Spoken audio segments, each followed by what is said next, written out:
The selection of structural geometries, at least on a more detailed level than the simple idealizations we considered earlier, is typically made after a material is selected, or at least narrowed down to a couple of options. This is because changes to geometry can only be properly assessed in terms of strength and stiffness capabilities if we know the material's strength and stiffness. Furthermore, particular geometries may be difficult to manufacture for a particular material, so it is generally a good idea to know what material you are going to work with before you make more detailed decisions on geometries. But if we know the material to be used, we can follow a similar approach as before. Find characteristic equations that relate the structural capability in terms of either strength or deformation to material and geometric properties, and investigate the influence of geometry. Let's take a closer look at selecting a geometry by considering a simple example, a bicycle frame. Now you may think a bicycle frame is not really an aerospace structure, but in fact, aircraft in the past have had tubular frame structures.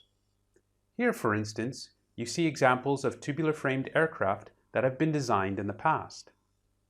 But for our purposes, we will stick with the bicycle example, as it is perhaps a bit more relatable and intuitive for you. So what do you think is a critical limit for the structural capability of a bicycle frame? Would you guess material failure? Well, of course that is important, but what is actually a key driver in the design is the bending stiffness of the rod elements of the frame. Can you imagine why? It actually has to do with controllability and pedaling efficiency. You might be able to visualize this a bit better if you imagine a bicycle frame made out of very strong but very flexible springs.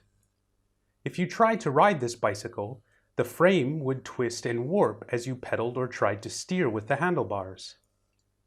This deformation would make it very difficult to maintain your balance on the bike, as you would constantly have to move your center of gravity to compensate for the deformation of the bike. So for our characteristic equation, we need to look at the bending deformation of a beam. Bending deformation is actually quite a difficult topic that is beyond the scope of this introductory course.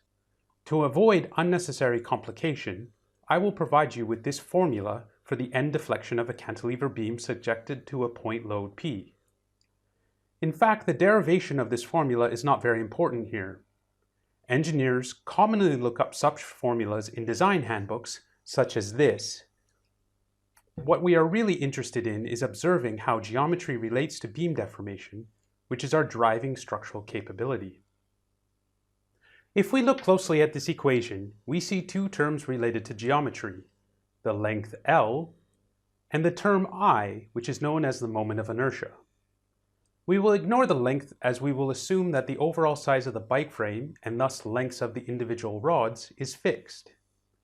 This leaves us with only the moment of inertia I. The moment of inertia is a geometrical property of a beam cross-section that quantifies the distribution of the material around the axis of bending moment passing through the centroid of the cross-section, also known as the neutral axis. It is calculated by dividing up a particular cross-sectional area into small elements, multiplying each of these areas by the distance from the element to the neutral axis, and summing all of these results.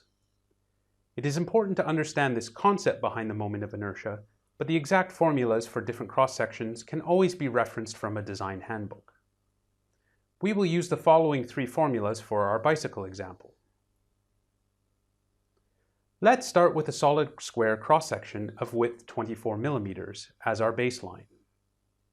Using our formula for the moment of inertia of a square section, we can obtain the following value for the moment of inertia. Now let's see what would happen if we use a solid circular cross-section. The moment of inertia for a circular cross-section is given by the following formula. If we equate this formula to the moment of inertia of a square cross-section, we can calculate that a solid circular cross-section with a radius of 27.4 millimeters will have the same stiffness as the square cross-section. If we calculate the area of this new cross-section, we can see that it is 2.3% larger than that of the square section, and thus would be 2.3% heavier if both sections were made of the same material. Can you understand why this is? Well, remember that the moment of inertia measures the distribution of area in a cross-section around its neutral axis. If we look at the circular section, we see that most of the area is concentrated close to its neutral axis, and thus it is less efficient at resisting bending for the given neutral axis. Let's examine another alternative cross-section, a thin-walled circular tube, where the thickness of the tube is 10% of the diameter of the tube. Here we can use the following equation for the moment of inertia of a thin-walled circular tube. Equating it to that of the square cross-section, we can calculate that a 29 millimeter diameter tube with a wall thickness of 2.9 millimeters will have the same bending stiffness.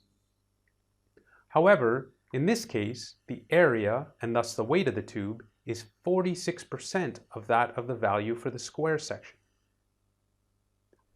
Similarly, for a thin-walled tube with a thickness equal to 5% of the diameter, we get a diameter of 34.4 millimeters and a weight that is only 32.4% of that of the square section. Here, the hollow tubes are far more efficient as they remove material that is close to the neutral axis that does not contribute much to the bending stiffness and increases the efficiency of the remaining material by placing it further away from the neutral axis. So it makes sense that bicycle frames are made out of thin-walled hollow tubes. Here we can see examples of aluminum and steel bike frames. But wait a second. Why do the tubes in the steel bike frames seem to be consistently smaller than those in the aluminum bike frames? In order to understand this, you have to consider both material and geometry together. If we look at our bending deflection equation again, we see that the bending deformation is inversely proportional to both the moment of inertia and the material stiffness. Because steel has a significantly larger material stiffness compared to aluminum, we can get away with a smaller moment of inertia and thus smaller tube cross-section. Please do not worry too much if you get a bit lost in some of the math. The important thing to take away from this lesson is that choices in geometry have an influence on structural capability based on how geometrical terms appear in various characteristic equations for engineering structures.